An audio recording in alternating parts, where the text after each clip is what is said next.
Live from Fargo and serving you on TV, online, and on the go. This is Valley News Live at 6. It is used on Facebook more than 6,000 times a day. Good evening, everyone. Thanks for joining us tonight. Whether it's intentional or not, locals say the R word hurts. And hundreds of thousands locally and millions nationwide are trying to create awareness through a campaign called Spread the Word to End the Word. Valley News Team's Nicole Johnson shows us those trying to change our society. When you use the I word, makes me feel like a nobody. I am not nobody. I'm somebody. I have 2 kids with Down syndrome, and they're involved with their communities, and they enjoy life. And for them to be called the R word, it is just demeaning. It's not respecting them as a person. People feel uncomfortable, and it's not very good word to say.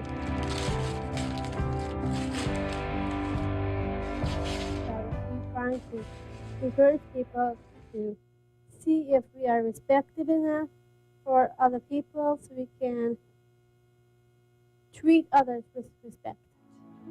This is my friend Adam. Hi Adam. Hi. Adam was born with 1 extra chromosome. That's the only thing that makes him different from you and me. It's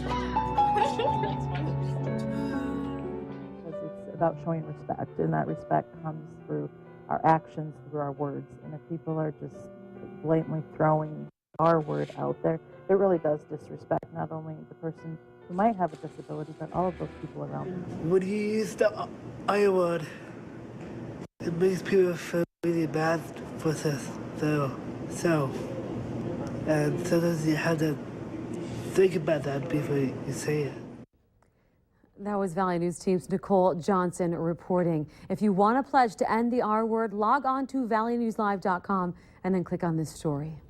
When you step outside, there's a genuine feel of excitement that spring is returning. After a decent day, let's find out what tonight has in store. Hutch? Thanks so much, Mike. Tonight looks very quiet, although with warm weather moving in, oftentimes we do see a little bit of light precipitation. More on that momentarily. Right now, we're enjoying the warm 37 in Fargo. 50s to near 60s out in the western Dakotas this evening, and we're still near 30 in portions of Lakes Country. Here's the radar, but the good news is not all of this is reaching the ground. There will be a good chance of some light accumulations along and north of Highway 2, and maybe even some sprinkles here in the FM area as this moisture pushes its way through. The atmosphere very dry, though, so it'll be fairly light if any does make its way down to the ground. And you can see there in the distance of the Skycam shot, the light making its way through the base of the cloud there, meaning no precipitation there, although straight west there might be just a little bit trying to saturate the atmosphere in parts of western Cass and Stutsman County. 30s this evening, very easy to look at. I have a very pleasant forecast to look at when it comes to 7-day forecast as well. Details in a moment. Mighty fine, thanks. A Moorhead man could spend 2 years in prison for allegedly grabbing a 9-year-old girl around her throat and lifting her off the ground. 48-year-old Randall Garcia is charged with malicious punishment and neglect or endangerment of a child. The girl told police that Garcia picked her up by the throat and dropped her to the ground. Investigators reported marks around the girl's neck. It's Friday, time to get a look at this week's Valley's Most Wanted. Police say that Ronaldo Garcia Jr. is wanted for gross sexual imposition, probation violation, and failure to register as a sex offender. Call law enforcement if you have any information on Garcia. North Dakota Attorney General Wayne Stenstrom told us today that any decision on the shooting of a Grand Forks man by a UND police officer last weekend should be available within 2 weeks. 41-year-old David Elliott is still recovering from gunshot wounds following a police pursuit in Grand Forks. The UND police officer who shot him, Jared Broughton, remains on administrative leave pending the outcome of an investigation of the shooting by the Bureau of Criminal Investigations. Decision within the next week or so whether the shooting was justified, or is this something that will take months? No, this isn't something that typically takes months, and for very good reason. We usually have these done in a week or two, and unless there's some unusual circumstances, that's kind of the time frame that we're looking at. The Attorney General says he knows the public is anxious to hear a decision on this as to whether or not the UND police officer who has been put on leave. New businesses could be coming to the popular hotspot in the area for the summer. A $12 million project is in the works to add a new hotel, restaurant, and homes in Detroit Lakes, Minnesota. Valley News Team's Ashley Bishop takes a look at where this proposed project might go.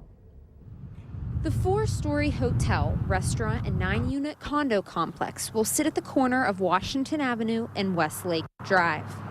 The 69-room Fairfield Inn & Suites would replace the Capri Motel. A restaurant would be right across from the public beach, and condos would go next to the hotel, where single-family homes sit right now. Two biggest concerns relative to this project were related to the height and to adequate parking.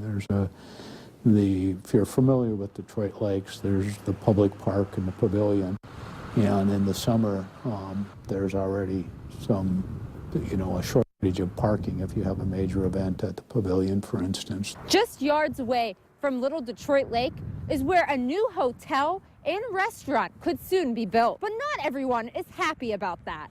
I've heard of one business owner that said he was upset about it because it would take away from his business. Luiso says the developer is addressing the concerns. He adds that the city of Detroit Lakes wants to make sure the project is a good fit. We'd like to see new businesses come in. Having said that, I think we also want to make sure that those businesses fit within the community and that everybody's working together to try and make our community a better place. The proposal for the hotel and restaurant are still in the Planning Commission. The final approval for the project must come through City Council. In Detroit Lakes, Ashley Bishop, Valley News Live. Whether or not the project is approved, Detroit Lakes will be making improvements to downtown streets this summer, aiming to make them more pedestrian friendly. Federal dollars will be used to fund early Head Start and Head Start programs in the Fargo area. Senator Heidi Heitkamp announced that more than $1.5 million has been approved. These funds will be used to provide affordable full-day year-round childcare for low-income families in the Fargo region. Now, Heitkamp says every parent should be able to go to work with the peace of mind their children are receiving quality care without breaking the bank. As temperatures warm, water mains and roadways are fighting back. In Fargo, the expected freeze-thaw cycle means ideal conditions for potholes to form. The Public Works Department is using what they call cold mix right now for problem spots, a tarry, oily substance. Across the river, Moorhead Public Service had to deal with a water main break near the MSUM campus. Most of the pipes are 50 to 100 years old in Moorhead, and the city is replacing them every year.